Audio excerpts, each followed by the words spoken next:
Muito bom dia a você que segue com a gente nessa última semana de 2025. Sim, é a última segunda-feira do ano. Temos também o último Boletim Focus publicado pelo Banco Central, mensurando exatamente essas perspectivas do mercado acerca do comportamento dos principais índices macroeconômicos do país para este e para os próximos anos. Acabou de ser publicado, a gente traz para você o destaque é a inflação, isso porque a projeção caiu para 2025 e 2026. O IPCA desse ano, o encerramento do IPCA nesse ano, foi do patamar de 4,33% para 4,32%, uma redução residual. É verdade, mas ainda dentro do intervalo da meta de tolerância perseguido pelo Banco Central. A gente sabe que o centro da meta definido pelo CMN, o Conselho Monetário Nacional, é de 3%. Se o Banco Central atingir uma inflação, conseguir trazer uma inflação para dentro do intervalo de tolerância de até 4,5%. Gabriel Galípolo não vai precisar enviar carta ao ministro da Fazenda, Fernando Haddad, explicando os motivos que teriam que ser explicados para não respeitar exatamente a meta de inflação. Para o ano que vem, essas projeções passaram de 4,06% para 4,05%. A projeção do crescimento do PIB desse ano segue em 2,26%. E a variação do PIB para 2026 também se manteve em 1,8%. A Selic, por sua vez, segue em 12,25%. Já o câmbio, as projeções para o encerramento do dólar nesse ano, essa sim subiu agora de R$ 5,43 para R$ 5,44. Em 2026, mais do mesmo, R$ 5,50 é a projeção agora mensurada pelas instituições financeiras, que são ouvidas pelo Banco Central para consolidar o Boletim Focus, essas perspectivas todas acerca dos comportamentos dos principais índices macroeconômicos do país. E a gente teve o primeiro Focus, comparando com o último Focus do ano, a gente teve uma inflação projetada de 4,99%, ou seja, acima daquele patamar, no teto da meta perseguido pelo Banco Central, de 4,99%, era essa a projeção do IPCA terminal para esse ano, isso no primeiro levantamento mensurado pelo Banco Central, e apontava um crescimento do PIB inferior àquele que a gente deve registrar, e que também é mensurado agora pela própria autoridade monetária. O Focus apontava um crescimento do PIB para 2025, no primeiro levantamento do ano, de 2,02%. Agora a gente tem essa projeção, portanto, de 2,26% de crescimento. No começo de 2025, a projeção da Selic era de 15%, foi mantida. E para o câmbio, esse sim, esperava-se que o dólar fechasse 2025 em torno de R$ 6,00. A gente lembra desde aquele novembro do ano passado, quando houve o anúncio daquela série de medidas propostas pelo Ministério da Fazenda, encabeçado por Fernando Haddad, num tom bastante político, quando misturou-se inclusive uma série de medidas que seriam enviadas ao Congresso Nacional, também com o projeto de ampliação da faixa de isenção do imposto de renda para quem ganha até R$ 5.000 e posteriormente saberíamos que haveria aquele escalonamento para quem ganhasse até R$ 7.350, com certo desconto também nas alíquotas do imposto de renda. Portanto, essas eram as projeções no começo do ano e agora, nesse último Boletim Focus de 2025, nós temos esses números que trouxemos para vocês. E para a gente repercutir esse Boletim Focus publicado hoje, o último Boletim Focus do ano, a gente conversa agora com Gustavo Cruz, estrategista-chefe da RB Investimentos. Gustavo, seja muito bem-vindo e bom dia, prazer ter você aqui. Muito bom dia para você, muito obrigado pelo convite. Gustavo, o que explica essa comparação, exatamente disso que eu trazia anteriormente? Uma projeção de dólar de R$ 6,00. A gente agora tem um arrefecimento exatamente nessas perspectivas do fechamento da taxa de câmbio. Uma perspectiva de um crescimento menor, na casa de 2%, a gente deve crescer a 2,26% agora, de acordo com o Banco Central. O IPCA também, 4,99%, muito acima do teto da meta. Onde é que o mercado errou no começo desse ano? Que balanço a gente consegue fazer exatamente dessas perspectivas e agora desses números trazidos hoje pelo Banco Central? Bom, de trás para frente, eu acho que no IPCA a gente teve a questão das tarifas dos Estados Unidos que tiveram efeito aqui no Brasil, fazendo com que muitos empresários não conseguissem exportar na medida que desejavam, que imaginavam que conseguiriam fazer. Isso faz com que mais itens fiquem no país e com uma oferta maior você puxa o preço de equilíbrio para baixo, ajudando a puxar preços de commodities para um patamar menor, além de um crescimento bem no limite da China, dos Estados Unidos também sendo bem questionado ao longo do ano, por isso os preços das commodities agrícolas ficaram em patamares mais baixos, além de tudo dar certo para o setor agro, que teve um crescimento bem expressivo, não ter quebra de safra, faz com que você tenha também mais oferta. Isso ajuda a explicar bastante do porquê esse IPCA foi para baixo, além de, claro, você ter uma política monetária que se mostrou bem mais firme do que se imaginava em boa parte do ano. Então, com essa taxa de juros que chegou a 15%, você baixa expectativas e você puxa a inflação para baixo. Indo para a parte de crescimento, ou não sei se você ia me interromper nesse ponto aqui. Não, por favor, eu ia perguntar exatamente isso, para a gente alongar essa conversa aqui sobre esses principais índices trazidos pela pesquisa.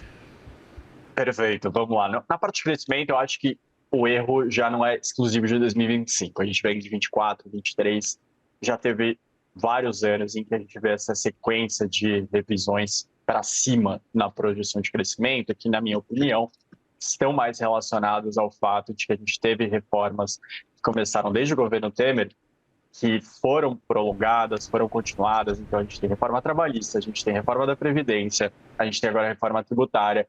E tudo isso, em sequência, eu imagino que vai se acumulando. Você vai botando bloco por bloco e ajudando a ter um crescimento um pouco mais forte da economia brasileira, além de uma abertura comercial que, como a gente vê no governo anterior, teve mais de 500 produtos sendo abertos aos mercados. Nesse governo, a gente já tem números parecidos, a gente teve questões na infraestrutura, recordes de leilões. Tudo isso você vai fazendo com que ocorram surpresas de crescimento aqui no Brasil. Acho que esses são os dois principais pontos, faltou só o câmbio. Por favor, vamos entender também essas projeções. A gente lembra que teve aquele impacto muito significativo das falas do ministro da Fazenda, Fernando Haddad, da apresentação em conjunto do projeto que ampliava a faixa de isenção do imposto de renda para quem ganha até R$5.000, estressou bastante o mercado. Havia projeções, inclusive, mais fatalistas, mais pessimistas acerca do comportamento da moeda brasileira em relação ao dólar. Donald Trump, posteriormente, a gente vê uma taxa de câmbio minimamente controlada. Dá para a gente comemorar uma taxa de câmbio ainda bastante acima dos R$5, né, Gustavo? Perfeito, com certeza. A gente teria um câmbio que, naquelas condições, se o mercado tivesse postergado aquele sentimento de dezembro do ano passado para todo esse ano, talvez até mais desvalorizado do que esses 6% que foram projetados. Claro que o câmbio ele envolve o Brasil e os Estados Unidos.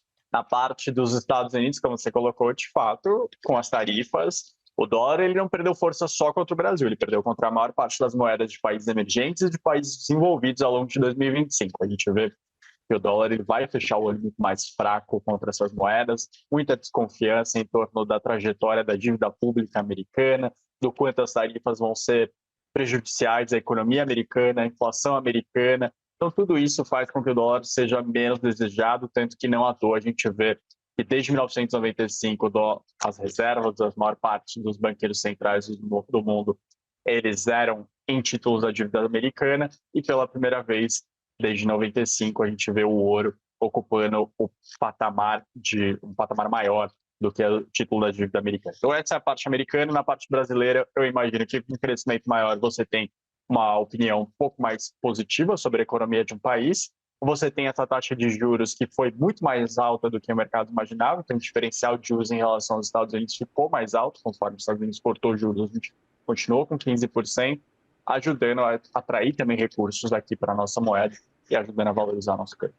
Gustavo, muitos conhecedores de política monetária, ex-diretores do Banco Central, apontam que metade da condução da política monetária seria, de fato, a definição do patamar de juros, a outra metade a comunicação, exatamente trabalhar com as expectativas do mercado. Eu queria entender como essa estratégia que você trazia para a gente, do Banco Central, se mostrar bastante conservador, tem reiteradamente repetido que vai manter juros num patamar restritivo por período bastante prolongado. De que maneira essa indicação do Banco Central tentando evitar qualquer tipo de antecipação por parte dos investidores, por parte da condução exatamente da atividade econômica, exatamente trouxe, por exemplo, o fechamento agora, né, pelo menos essa perspectiva, de um crescimento de 2,26%, superando inclusive essas expectativas que a gente tinha no começo do ano, mas principalmente pensando no IPCA. Bom, pensando no IPCA, a gente pode trazer para o telespectador de uma forma mais familiar, que imagine que você queira comprar um eletrodoméstico que você precisa parcelar em diversos meses. E boa parte dessas parcelas vão ter juros, porque tem o outro lado, você precisa proteger quem está te vendendo. Então, depois de um tempo com taxas de juros muito elevadas e o Banco Central tornando isso crível para o empresário, que as taxas vão ficar altas, ou seja, quem vai bater na sua loja vai se perguntar, será que essa parcela cabe no meu bolso? Porque eu vou ter que pagar juros muito altos. Então, em algum momento, o empresário ele começa a ter que questionar se ele não tem que cobrar menos do próprio produto diante desse impacto que tem no orçamento do consumidor. Então, ele acaba puxando um pouco, não só as expectativas para baixo, o preço realmente começa a ficar mais baixo, porque o empresário enxerga que, bom, a taxa de juros vai ficar muito alta por muito tempo, eu preciso baixar o preço agora, eu vou ter que trabalhar com preços menores para frente, para caber realmente e não ter uma queda muito grande das minhas vendas. Lógico, o lucro dele cai, isso pode ter outras consequências mais fortes na atividade daí para frente, ele pode investir menos, ele pode contratar menos, e talvez por isso as expectativas de crescimento no segundo semestre, aliás, o desempenho da economia no segundo semestre seja mais fraco do que o do primeiro semestre e do que o ano de 2024. Então, é mais ou menos assim que a gente vai ver o consumidor no dia a dia mesmo sentindo o efeito dos juros nas expectativas de inflação. Falando agora sobre o crescimento especificamente, a gente trouxe que no começo do ano esse crescimento era mensurado em cerca de 2%. Você mencionou exatamente essa série de reformas que foram feitas nos últimos anos, trazendo exatamente esse nível de crescimento, uma aceleração do nível de atividade econômica. Mas tem um aspecto que eu queria te perguntar especificamente, baseando-se nessa perspectiva de um crescimento de cerca de 2% no início de 2025 ao final de 2025. Há um mês, o Boletim Focus apontava um crescimento de 2,16%. Hoje, temos essa perspectiva mantida em relação àquilo que era projetado na semana passada, patamar de crescimento de 2,26%. Pode parecer pouco, 0,1 ponto percentual, mas de um mês para o outro, um incremento desse nível, ele não é descartável, ele não é, a gente não pode simplesmente transpassá-lo. Queria entender, essa leitura de que haveria algum tipo de incentivo, esse incremento, por exemplo, do ponto de vista de gastos por parte do governo Lula, se a gente pensar também na formação bruta de capital fixo, nível de investimento, queria entender o quanto o Estado ele vai exatamente ser responsável por esse nível de crescimento superior àquele que a gente acompanhou nos últimos... que a gente acompanhou, as projeções que a gente acompanhou ao longo do ano. Bom, eu entendo que isso ajuda também a explicar um pouco desse crescimento mais forte. A gente vem de um superávit no último ano do mandato anterior para a sequência de déficits nesses 2, 3 anos agora de governo do presidente Lula. E cada gasto público, ele vai puxando também o PIB como um todo. Se isso é sustentável ou não, é uma outra crítica. Mas, de qualquer forma, isso vai estimulando, a gente vê os bancos públicos oferecendo muito mais crédito do que em mandatos anteriores. A gente vê também ampliações de programa, o Minha Casa Minha Vida vem sendo flexibilizado, a gente viu Farmácia Popular esse ano com mais produtos sendo oferecidos para a população. A gente viu ao longo do ano também a sinalização da isenção do imposto de renda de até R$5.000, que, bom, isso vai ser para 2026, mas parte da população já começa a trabalhar com isso no seu orçamento do dia a dia. Então, essas medidas, elas vão tendo efeitos no consumo da população. A população ela vai se sentindo mais confiante. A gente viu o Datafolha mostrando que a população vai virar 2026 mais confiante do que virou 24 para 25. Então, 65% da população, está mais confiante sobre como vai ser a sua vida em 2026. No ano passado era 60%. Parece pouco, mas é um percentualzinho que você vai somando e vai aumentando esse PIB mês após mês. Então, esses gastos do governo eles não passam despercebidos nos gastos, nas contas do PIB, eles realmente aparecem para os economistas.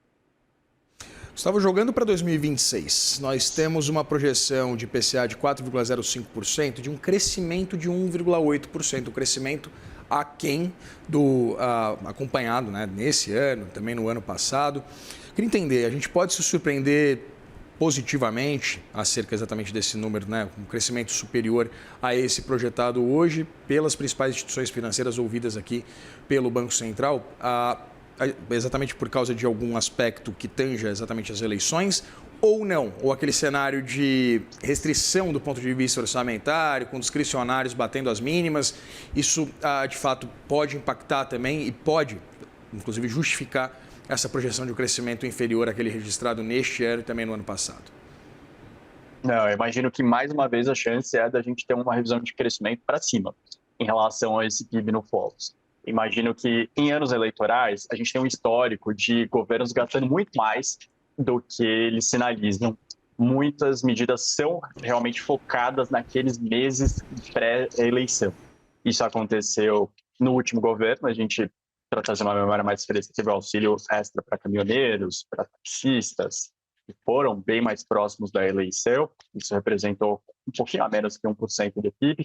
Quando a gente volta nos governos do PT, quando a gente teve a Dilma buscando a sua reeleição, ela gastou bem mais, o triplo do que do governo anterior. E o governo anterior já deu uma sensação para a população de que se estava gastando mais em medidas eleitorais. Então, essas medidas vão acontecer, existe uma expectativa em praticamente todos os economistas que você consulta de que vão ter mais gastos, mais pontuais. Isso pode vir como? Como que a população pode sentir isso? Pode ser um IPI reduzido para um eletrodoméstico, mais uma vez para carros. Esse tipo de recursos, eles podem aparecer, pode ter um auxílio extra para algum tipo de população que sentiu uma quebra de safra, que teve algum tipo de problema específico em 2026. Isso realmente existe quando a gente consulta os economistas. E, claro, um dos grandes debates que vão envolver contas públicas em 2026, aí fugindo das expectativas do PIB, vai ser a gratuidade de transporte público. Esse vai ser um tema que, obviamente, impacta muito o mercado financeiro se ele for colocado no centro da campanha. Pois é, 2026 promete, de fato, esse impacto ele seria bastante significativo, pelo menos nesses levantamentos e estudos preliminares acerca de uma proposta que foi aventada ainda de uma forma bastante etérea, né, Gustavo? Conversei com o Gustavo Cruz, estrategista-chefe da RB Investimentos. Muito obrigado pela disponibilidade de conversar com a gente. E se a gente não se falar durante essa semana, um grande ano para você também. Um bom final de ano para você e toda a equipe. Muito obrigado aqui pelo convite no início da semana. Um abração.